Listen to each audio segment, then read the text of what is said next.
மனித வரலாற்றின் ஆகப்பெரும் கருப்பு தினம் 1945ஆம் ஆண்டு ஆகஸ்ட் மாதம் 6ஆம் தேதி ஜப்பான் நாட்டின் ஹிரோஷிமா நகரின் மீது லிட்டில் பாய் என்ற அணு ஆயுதத்தை அமெரிக்கா வீசிய அந்த ஒரு நொடியில் 1,00,000க்கும் அதிகமான உயிர்கள் சாம்பலாயின.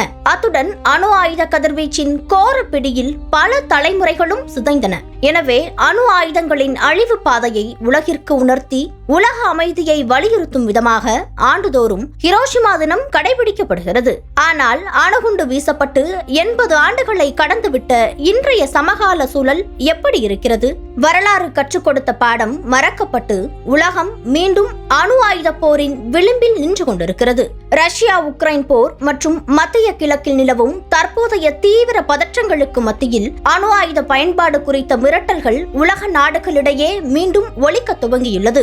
அன்று பயன்படுத்திய அணு ஆயுதங்களை விட வல்லரசு நாடுகள் இன்று வைத்துள்ள அணு ஆயுதங்கள் 1000 மடங்கு சக்தி வாய்ந்தவையாக உள்ளது. இன்றைய சூழலில் ஒரு சிறு தவறு நேர்ந்தாலும் கூட ஒட்டுமொத்த மனித குலமே அழிவுக்கு வழிவகுத்து விடும் நிலை உள்ளது. எனவே ஹிரோஷிமா தினம் வெறும் கடந்த கால நினைவுகள் மட்டுமல்ல, அணு ஆயுதங்கள் இல்லாத உலக அமைதிக்கான இன்றைய சமூகத்தின் அவசர தேவையாகவும் உள்ளது. வசன் டிவி செய்திகளுக்காக சுப்பு.